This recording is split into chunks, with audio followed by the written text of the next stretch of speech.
2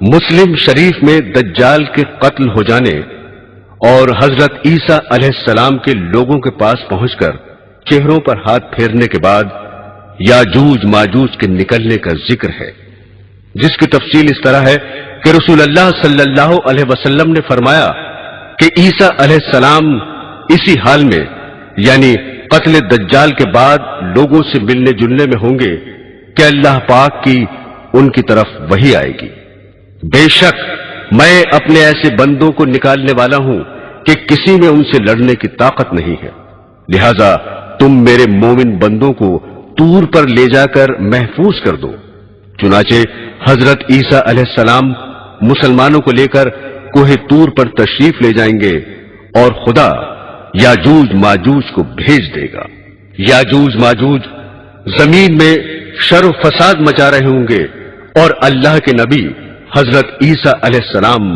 اپنے ساتھیوں کے ساتھ کوہ طور پر گھرے ہوئے ہوں گے۔ اللہ کے نبی عیسیٰ علیہ السلام اور ان کے ساتھی اللہ کی جناب میں گڑ گڑائیں گے اور یاجوج ماجوج کی ہلاکت کی دعا کریں گے۔ چنانچہ خدا یاجوج ماجوج پر بکریوں اور اونٹوں کی ناک میں نکلنے والی بیماری بھیج دے گا جو ان کی گردنوں سے نکل آئے گی اور وہ سب کے سب ایک ہی وقت میں مر جائیں گے۔ اس کے بعد حضرت عیسیٰ علیہ السلام اور آپ کے ساتھی آرام سے زمین پر رہنے لگیں گے اور خدا کا ان پر بڑا فضل و کرم ہوگا۔ مسلمان اسی عیش و آرام اور خیر و برکت میں زندگی گزار رہے ہوں گے کہ قیامت بہت ہی قریب ہو جائے گی، اور چونکہ قیامت کافروں پر ہی قائم ہوگی اس لیے اچانک خدا ایک عمدہ ہوا بھیجے گا جو مسلمانوں کی بغلوں میں لگ کر ہر مومن اور مسلم کی روح قبض کرے گی، اور بدترین لوگ باقی رہ جائیں گے جو گدھوں کی طرح سب کے سامنے بے حیائی سے عورتوں سے زنا کریں گے، انہیں پر قیامت آئے گی۔ برادران اسلام، حضرت عیسیٰ علیہ السلام کے بعد جہالت اور بددینی بڑھتی چلی جائے گی، حتیٰ کہ زمین میں کوئی اللہ اللہ کہنے والا بھی باقی نہ رہے گا، اور بہت ہی برے انسان دنیا میں رہ جائیں گے اور انہیں پر قیامت قائم ہوگی۔ اس دوران میں قیامت کی باقی نشانیاں بھی ظاہر ہو لیں گی جن کا حدیثوں میں ذکر آیا ہے۔ مثلا حضرت حذیفہ رضی اللہ تعالی عنہ کی روایت ہے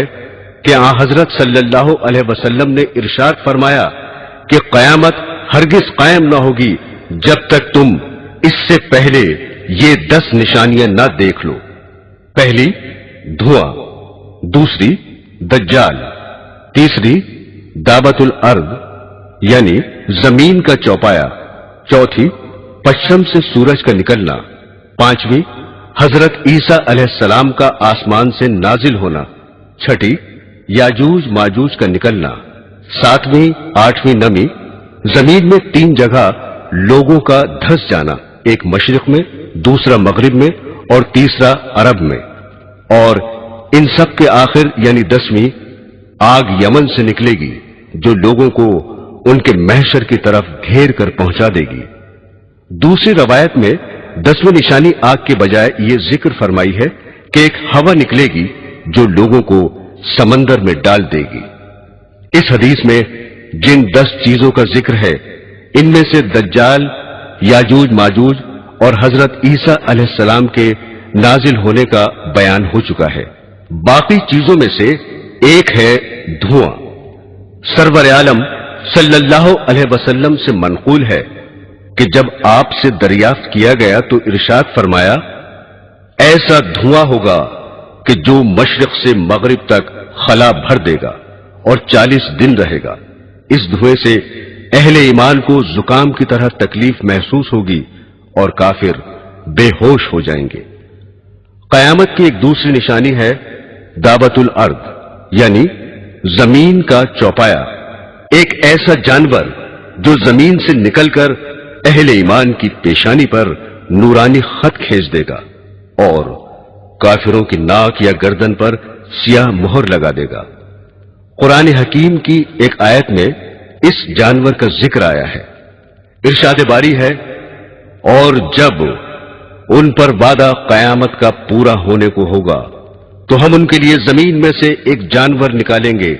جو ان سے باتیں کرے گا کہ لوگ ہماری یعنی اللہ جل شانہ کی آیتوں پر یقین لاتے تھے۔ حضرت شاہ صاحب کے مطابق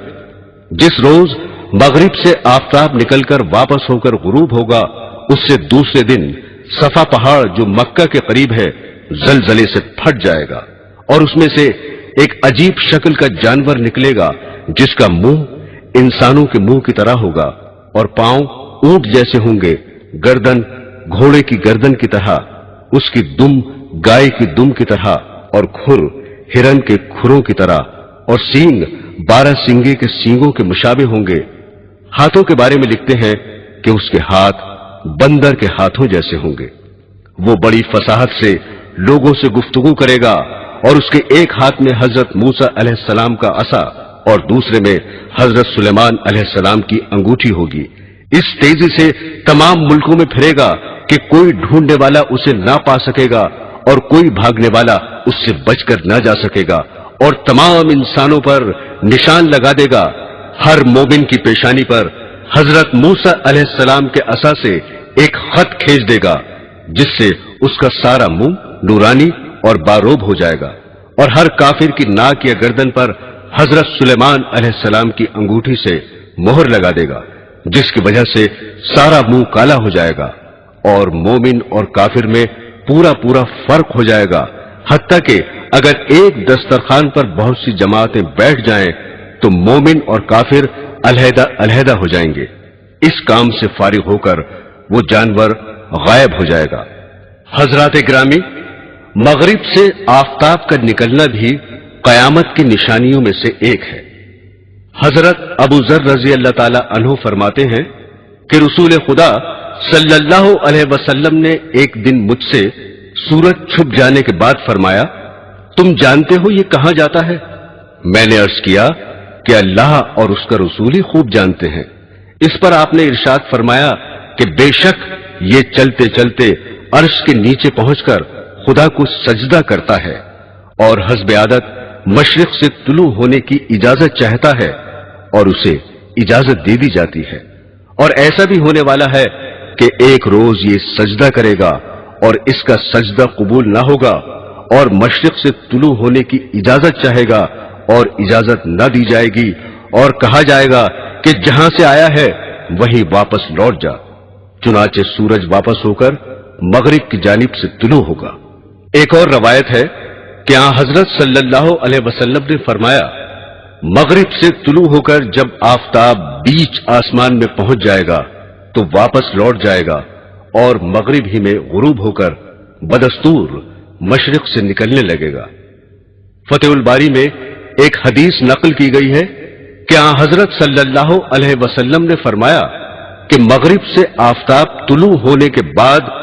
120 سال انسان اور زندہ رہیں گے، پھر قیامت آئے گی۔ قیامت کی ایک اور علامت ہے زمین میں دھس جانا۔ حدیث شریف میں ہے کہ 3 مقامات پر لوگ زمین میں دھسا دیے جائیں گے، ایک مشرق میں، دوسرے مغرب میں، اور تیسرے جزیرہ عرب میں۔ یہ عذاب تقدیر کے جھٹلانے والوں پر آئے گا۔ خود حدیث میں اس کی صاف تصریح بھی وارد ہوئی ہے، جو حضرت عبداللہ بن عمر رضی اللہ تعالی عنہ کی ہے کہ رسول اللہ صلی اللہ علیہ وسلم نے فرمایا کہ اس امت میں زمین میں دھس جانا اور صورتوں کا مسخ ہو جانا واقع ہوگا،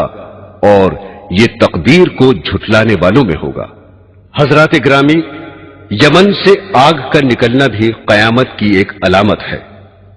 ایک آگ یمن سے نکل کر لوگوں کو محشر کی طرف گھیر کر پہنچا دے گی۔ انہی دنوں جبکہ زمین پر کوئی اللہ اللہ کہنے والا نہ رہے گا، ملک شام میں امن ہوگا اور غلہ بھی سستا ہوگا، خواہ سوداگر ہو، خواہ دستکار ہو، خواہ سرمایہ دار، غرضے کے سب گھر کے اسباب لاد کر ملک شام کی طرف روانہ ہو جائیں گے، اور جو لوگ دوسرے ملکوں میں چلے گئے تھے وہ بھی ملک شام میں آ کر آباد ہو جائیں گے، اور تھوڑے ہی دنوں کے بعد ایک بہت بڑی آگ ظاہر ہوگی اور لوگوں کو کھدیڑتی ہوئی ملک شام پہنچا دے گی۔ اس کے بعد وہ آگ غائب ہو جائے گی۔ کچھ عرصے بعد لوگ اپنے اپنے وطنوں کا رخ کریں گے اور دوسرے ملکوں میں بھی آدمی جا کر واپس آ جائیں گے، لیکن ملک شام میں پوری آبادی رہے گی۔ یہ قیامت کے نزدیک بالکل آخری علامت ہوگی، اور اس کے 3-4 برس بعد قیامت آ جائے گی۔